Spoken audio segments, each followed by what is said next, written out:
कल से हम एक नए साल की शुरुआत करेंगे। So in advance happy new year to all of my students, my friends, my family members and specially my special ones. Okay, so अब मैं कल से यानी न्यू ईयर से इंशाल्लाह दोबारा अपनी हिंदी लेक्चर्स को अपलोड करना शुरू करूँगा। और ये हिंदी लेक्चर जो है वो totally second year first year की जो प्रिपरेशन होगी हमारी सिंध बोर्ड की, कराची बोर्ड की सेंसूस के हवाले से होगी। ठीक है, तो अब क्योंकि जनवरी से लेकर ऑलमोस्ट जून तक 6 मंथ्स होंगे हमारे पास, तो इन 6 मंथ्स में इंशाल्लाह मैं तमाम वो लेक्चर अपलोड करूँगा, प्लस उनके नोट्स भी आपको प्रोवाइड करूँगा। ठीक है, जिसके थ्रू आपकी इंशाल्लाह कंप्लीट तैयारी और बेहतरीन तैयारी हो जाएगी फिजिक्स की। Assalamualaikum. Hi guys.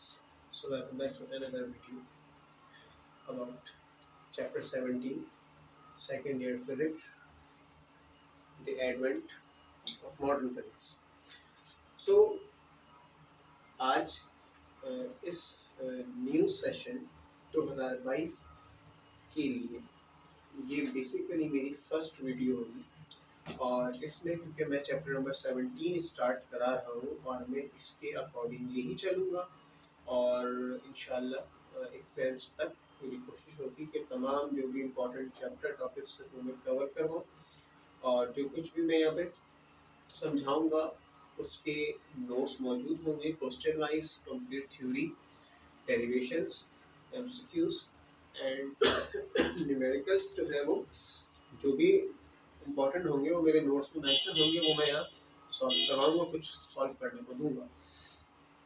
तो अब ये होगा कि जो पीडीएफ नोट्स होंगे, जब मैं किसी चीज़ पे एक्सप्लेन कर रहा हूँ तो मैं उसकी ही पिक्चर आपके सामने स्क्रीन पे मौजूद भी हो जाएगी, आ जाएगी। देन वही नोट्स पीडीएफ आप स्टूडेंट्स जो हैं वो मुझसे व्हाट्सएप के थ्रू हासिल कर सकते हैं और आप उससे तैयारी कीजिए। तो आज मैं चैप्टर 17 स्टार्ट कराऊंगा। चैप्टर 17 स्टार्ट कराने की वजह ये भी है कि बेसिकली मैं इसलिए कराऊंगा स्टार्ट कि हमारी सेकेंड ईयर फिजिक्स दो पार्ट्स पे मुश्तमिल है ख़ास तौर से, जिसमें एक है हमारी क्लासिकल फिजिक्स और दूसरी हमारी है मॉडर्न या क्वांटम फिजिक्स। तो चैप्टर 17 एंड 18 जो रिलेट करते हैं वो क्वांटम मॉडर्न फिजिक्स से रिलेट करते हैं एंड देन 19 हमारा न्यूक्लियर फिजिक्स एंड 20 भी न्यूक्लियर फिजिक्स पे आ जाता है। तो वो फिर एक स्पेसिफिक एरियाज बन जाता है। तो इसीलिए 17 18 पहले का आऊँगा, देन 19 20, उसके बाद फिर हम अपने क्लासिकल वाले चैप्टर्स पे आएंगे 11 12 13 14 एंड 15। ठीक है, तो अब इसमें हमारा जो पहला टॉपिक है वो आपका है फ्रेम्स ऑफ रेफरेंसेस। तो अब हम उस टॉपिक को समझते हैं, जानते हैं कि क्या होते हैं फ्रेम्स ऑफ रेफरेंसेस। आपके पास सवाल होगा what do you understand by frames of references, then आपको डिफाइन करना होगा। देन फिर हम आगे फर्दर उसके बारे में पढ़ेंगे कि फ्रेम्स ऑफ रेफरेंसेस की टाइप्स कितनी होती हैं, कौन सी टाइप्स होती हैं। फिर हम बताएंगे कि फ्रेम्स ऑफ रेफरेंसेस की दो टाइप्स होती हैं, इनर्शियल फ्रेम ऑफ रेफरेंस और non inertial frame of reference. फिर हम उनको डिफाइन करेंगे with some examples and that's it. इसमें इतना ही बताना होगा। ठीक है, तो ये हमारा सबसे पहला टॉपिक होगा जो कि बहुत आसान और छोटा सा टॉपिक है, इसको हमें समझना है एंड देन आपको इसकी डेफिनेशंस विद एग्जांपल याद करनी है। पहले कि फ्रेम ऑफ रेफरेंसेस क्या होते हैं। ठीक है, so we are talking about frames of references.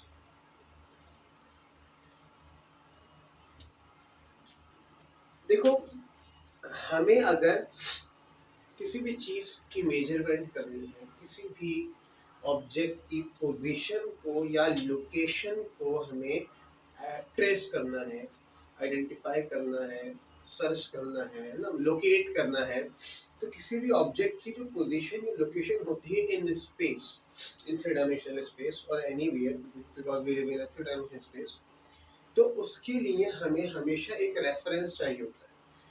या किसी भी चीज़ की मेजरमेंट के लिए हमेशा हमें एक रेफरेंस चाहिए होता है। रेफरेंस एक जीरो लेवल होता है या किसी का कोई भी लेवल स्टैंडर्ड हम सेट करते हैं कि भाई हमें अगर मेजरमेंट करनी है तो उसकी शुरुआत यहाँ से करनी है, ऐसा ही है ना। सो लिहाजा हमेशा एक स्टैंडर्ड, एक रेफरेंस फिक्स किया जाता है इंटरनेशनली कि भाई इस चीज़ की मेजरमेंट इस लेवल से की गई होगी। जैसे टेम्परेचर सेल्सियस का 0 से स्टार्ट होता है और आपका फॉरेन हाइट का टेम्परेचर जो एक रेफरेंस है वो 32 से स्टार्ट होता है। अगर हम उसको कंपेयर करें तो हर किसी का एक रेफरेंस, एक स्टैंडर्ड अलग होता है, तो हम उसी से कंपैरिजन करते हैं। ठीक है, अच्छा, इसी तरह जो है वो आप ये कह लें कि किसी भी चीज़ को जब आपने मेजर या लोकेट करना है तो एक फिक्स एक ओरिजिन सेट करना है किसी का रेफरेंस सेट करना है कि इस रेस्पेक्ट से ये चीज इतनी दूर है। लाइक अगर आपने मिसाल के तौर पे जो है वो किसी कोई एक एरोप्लेन फ्लाई कर रहा है और आपने पूछना है बताओ ये एरोप्लेन कहाँ मौजूद है, तो उस एरोप्लेन की लोकेशन जो है ना आपको एक रेफरेंस पॉइंट से बतानी पड़ेगी, क्योंकि वो एरोप्लेन ना हर अलग अलग पॉइंट से अलग अलग लोकेशन पे हो सकता है। लाइक फॉर एग्जांपल मैं अगर कराची में हूँ, कराची से एक जहाज को देख रहा हूँ, ठीक है, तो मुझे वो उसकी जो लोकेशन कोऑर्डिनेट्स होंगे वो मेरे मुताबिक होंगे कि मुझसे इतना दूर है, इतनी हाइट पर है। सिमिलरली अगर उसकी जहाज को कोई और शख्स किसी और एरिया से देख रहा होगा तो उसके मुताबिक वो जहाज किसी और हाइट पे हो सकता है, किसी और डिस्टेंस के ऊपर हो सकता है, शायद वो बंदा मुझसे ऊंचा खड़ा हुआ, नीचे खड़ा हुआ। तो इसका मतलब ये है कि उस जहाज की जो लोकेशन पोजीशन है वो किसी एक रेफरेंस फ्रेम से बतानी है, ऑब्जर्वर के रेफरेंस फ्रेम से। तो इसका मतलब ये है कि बेसिकली अगर इस दुनिया में जितने भी लोग हैं तो हर कोई अपना एक फ्रेम ऑफ रेफरेंस रखता है। वो जिस चीज को भी ऑब्जर्व कर रहा है वो खुद उसका ओरिजिन है। मैं एक चीज को देख रहा हूँ तो मैं एक ओरिजिन हूँ, मेरे हिसाब से वो चीज क्या किस तरह से नजर आ रही है वो मेरा नजरिया है, वो मेरा फ्रेम ऑफ रेफरेंस है। मेरे साथ खड़े हुए बंदे का भी वही हो सकता है, लेकिन अगर कोई मुझसे बहुत दूर या अलग खड़ा हुआ है और वो उस चीज को देख रहा है तो उसके उस चीज को जब देखने में थोड़ा फर्क आ सकता है। लेकिन फर्क किस हवाले से, ऐसा नहीं कि उसका कलर अलग दिख रहा हो और उसका शेप अलग दिख रहा हो। ये फर्क डिस्टेंसेस में आ सकता है, वेलोसिटीज में आ सकता है, पोजीशन में आ सकता है। मेरे मुताबिक वो कहीं, मेरे मुताबिक पोजीशन कुछ और है, उसके मुताबिक पोजीशन लोकेशन कुछ और है। हाँ, इसी तरह वेलोसिटीज में भी ये बात आती है जो भी हम आगे जाके समझेंगे। सो लिहाजा फ्रेम ऑफ रेफरेंस क्या चीज है, डेफिनेशन की बात करूं तो देखिए, the position and motion of a body can be located with reference to some coordinate system. किसी भी ऑब्जेक्ट की पोजीशन और लोकेशन को किसी कोऑर्डिनेट सिस्टम के जरिए, किसी वैल्यूज के जरिए एक्सप्लेन करना फ्रेम ऑफ रेफरेंस कहलाता है। वो कोऑर्डिनेट जाहिर सी बात है किसी रेफरेंस के थ्रू लिए जाएंगे ना। जैसे जब हम जमीन की बात करते हैं कि कौन सा शहर कौन सा एरिया कहाँ है, so we talk about longitudes latitudes, तो वो एक कोऑर्डिनेट्स होते हैं हमारे पास, ठीक है, कोऑर्डिनेट्स लाइक एक्स वाई। ठीक है, मिसाल के तौर पे मैं इसको बोल रहा हूँ ये लैटिट्यूड है और ये लॉन्गिट्यूड है, ठीक है। तो इसका मतलब ये हुआ मिसाल के तौर पे एक ऑब्जेक्ट स्पेस में मौजूद है, ठीक है, इसकी पोजीशन यहां से किधर है, ऐसा ही, तो इसके कोऑर्डिनेट्स होंगे एक्स वाई और ये 3 डायमेंशनल स्पेस में कहां मौजूद है। सो इसका एक कोऑर्डिनेट एक्स होगा, एक वाई होगा और तीसरा जेड होगा। तो बेसिकली अब ये जो हमने एक एक्सिस कोऑर्डिनेट सिस्टम बनाया है ये फ्रेम है, फ्रेम ऑफ रेफरेंस है कि इस ऑब्जेक्ट को यहां से ऑब्जर्व किया जा रहा है। अच्छा, अगर इस ऑब्जेक्ट को यहां से ऑब्जर्व किया जाए इधर से, तो भाई इधर से ऑब्जर्व करने का फ्रेम ऑफ रेफरेंस अलग होगा। यानी कि एक बंदा यहां से देख रहा है इसको ऐसे, तो ये फ्रेम ऑफ रेफरेंस इसके अकॉर्डिंगली होगा। लाइक मान लें ये इसका वाई है, ये इसका एक्स है, कुछ भी मैं किसी भी तरीके से बना दूं, मसला नहीं। लेकिन अगर आप इस ऑब्जेक्ट को यहां से देख रहे हैं तो ये फ्रेम ऑफ रेफरेंस होगा, यहां से देख रहे हैं ये फ्रेम ऑफ रेफरेंस होगा। तो इस ऑब्जेक्ट को जो जहां से ऑब्जर्व करेगा वो उसका अपना फ्रेम ऑफ रेफरेंस होगा और उसके कोऑर्डिनेट्स जो है ना वो उस पॉइंट के मुताबिक एक्सप्लेन होंगे। या फिर अगर मिसाल के तौर पे हम किसी एक स्पेसिफिक जगह के कोऑर्डिनेट सेट कर दें तो फिर वो किसी स्पेसिफिक जगह से ही होंगे, ठीक है। जैसे कराची की कोऑर्डिनेट्स लाहौर से फिक्स होंगे कि लाहौर से इतना इतना एक्स पे इतना वाई पे हमें कवर करना है डिस्टेंस, तो हम लाहौर से कराची पहुंचेंगे। बट वो कोऑर्डिनेट्स उन लाहौर से कराची के फ्रेम ऑफ रेफरेंस के लिए ही फिक्स होंगे। डेफिनेटली से बात है, कराची का कोऑर्डिनेट किसी और शहर से अलग होगा। सो लिहाजा हम जब किसी चीज की पोजीशन या लोकेशन की बात करते हैं तो जिस जगह से हम उस चीज को मेजर करते हैं, ऑब्जर्व करते हैं, वो एक रेफरेंस ले लिया जाता है और उस रेफरेंस का एक फ्रेम बन जाता है जहां से हम किसी भी चीज को ऑब्जर्व करते हैं। सो लिहाजा हर एक ऑब्जर्वर का एक अपना रेफरेंस फ्रेम होता है जिससे वो किसी भी ऑब्जेक्ट की मोशन को, पोजीशन को, वेलोसिटी वगैरह को ऑब्जर्व करता है, and this is called frame of reference. अब इसके बाद हम बात करते हैं types of frames of references की। तो there are 2 types of frame of references and it depends on either your frame of reference is at rest or moving with some non-uniform velocity। देखिए, अगर आपका फ्रेम ऑफ रेफरेंस रेस्ट में है, rest में होने का मतलब है कि आप जिस फ्रेम ऑफ रेफरेंस में है, जैसे मैं इस रूम में मौजूद हूँ और मैं किसी भी चीज को ऑब्जर्व कर रहा हूँ, तो मैं इस वक्त एक ऐसे फ्रेम ऑफ रेफरेंस में हूँ जो रेस्ट में है, या मैं यूं कह सकता हूं कि इसका जो एक्सेलरेशन है वो जीरो है, लाइक दैट। मैं एक ऐसे फ्रेम ऑफ रेफरेंस में मौजूद हूं, ये मेरा फ्रेम ऑफ रेफरेंस है, ये मेरे एक्स वाई जेड कोऑर्डिनेट्स हैं, ठीक है भाई, ये मेरे कोऑर्डिनेट सिस्टम है और मैं यहां कहीं मौजूद हूं। तो भाई ये जो फ्रेम ऑफ रेफरेंस है, इस वक्त इसका एक्सेलरेशन जीरो है, या मैं कहूं कि इसकी स्पीड भी जीरो है, या फिर इसकी स्पीड को मैं कह सकता हूं कि वो है कांस्टेंट। अगर स्पीड जीरो है तो जीरो, ये जाहिर सी बात है, एक्सेलरेशन भी जीरो होगा, तो वो रेस्ट में। लेकिन अगर स्पीड जीरो ना हो फिर भी एक्सेलरेशन जीरो हो सकता है कि अगर मैं जिस फ्रेम ऑफ रेफरेंस में हूं, अगर ये मूव कर रहा है तो कांस्टेंट स्पीड से मूव कर रहा है कि मुझे मेरे ऊपर लगने वाली कोई एक्सटर्नल फोर्स फील नहीं होगी। यानी मिसाल के तौर पे इस कमरे को, ये कमरा हिलने लग जाए, इस पे एक्सटर्नल फोर्सेस अप्लाई होने लग जाए, ऐसा हो कि मैं यहाँ खड़े खड़े इधर से इधर गिरने लग जाऊं, तो मुझे लगेगा कि मेरे ऊपर कोई एक्सटर्नल फोर्स अप्लाई हो रही है, तो जो भी मैं मेजरमेंट कर रहा हूँ वो डिस्टर्ब हो जाएगी। सो लिहाजा मेरा फ्रेम ऑफ रेफरेंस इनर्शियल जब होगा, जब या तो ये बिल्कुल रेस्ट में होगा, या अगर ये घूम रहा हो, मूव कर रहा हो, तो यूनिफॉर्म वेलोसिटी से मूव कर रहा हो, उसका एक्सेलरेशन क्या हो, जीरो। इतनी सी बात याद रखो कि अगर किसी फ्रेम ऑफ रेफरेंस का एक्सेलरेशन अगर जीरो होगा तो वो इनर्शियल फ्रेम ऑफ रेफरेंस होगा। और यानी अगर वो ये सब चीजें सेटिस्फाई करेंगी तो वो कौन सा फ्रेम ऑफ रेफरेंस होगा, वो इनर्शियल होगा।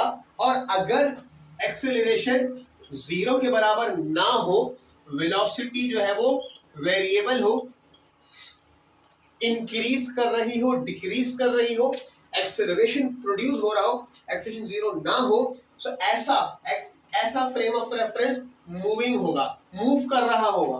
तो उसमें आप उसका फ्रेम ऑफ रेफरेंस ऐसे बना सकते हो, like X dash Y dash Z dash, कि ये फ्रेम ऑफ रेफरेंस मूव करता हुआ जा रहा है। जैसे मिसाल के तौर पे आप एक बस में बैठे हो और बस चल रही है और ऐसी वेलोसिटी से चल रही है कि वो स्पीड को बढ़ा रही है या कम कर रही है। उस वक्त आपको ये फील हो रहा है कि भाई आप मूव कर रहे हो या आपके ऊपर फोर्सेस लग रही हैं। अगर आप एक बस में बैठे हैं और बस रुकी हुई है तो आपको पता है कि आप पे कोई फोर्स नहीं लग रही, आप इनर्शियल फ्रेम में हो, या बस ऐसे चल रही है, इतना कांस्टेंट स्पीड से चल रही है, चाहे स्लो चाहे फास्ट, कांस्टेंट स्पीड से चल रही हो, यानी स्पीड में चेंज ही ना आ रहा हो, ना बढ़ रही हो ना कम हो रही हो, तो आपको फील ही नहीं होगा कि आप मूव कर रही हैं। वो भी कौन सा फ्रेम ऑफ रेफरेंस होगा, इनर्शियल होगा। लेकिन जहां बस ने ब्रेक लगाया तो आपकी स्पीड में कमी आ गई, या बस ने एक्सेलरेट कर लिया, स्पीड को बढ़ा दिया, गियर लगा के स्पीड बढ़ा दी, रेस दे दी, तो उस वक्त फिर एक्सेलरेशन बढ़ गया, और वो जो पॉइंट होगा उस वक्त आपका frame of reference non inertial हो जाएगा। यानी यूं मान लो ऐसा फ्रेम ऑफ रेफरेंस जिसमें कहीं आपको ये फील हो कि आप पे कोई एक्सटर्नल फोर्सेस नहीं लग रही हैं, एक आइसोलेटेड सिस्टम है और उसका एक्सेलरेशन जीरो है, सो लिहाजा वो इनर्शियल फ्रेम ऑफ रेफरेंस है। यूं भी कह लो कि ऐसा फ्रेम ऑफ रेफरेंस जो कि इक्विलिब्रियम में हो, उसके ऊपर लगने वाली तमाम एक्सटर्नल फोर्सेस जीरो हो, आप पे कोई एक्सटर्नल फोर्स ना लग रही हो, और आप उस फ्रेम ऑफ रेफरेंस में कोई भी फिजिक्स का लॉ अप्लाई कर लो, तमाम न्यूटन लॉस सारे होल्ड करेंगे।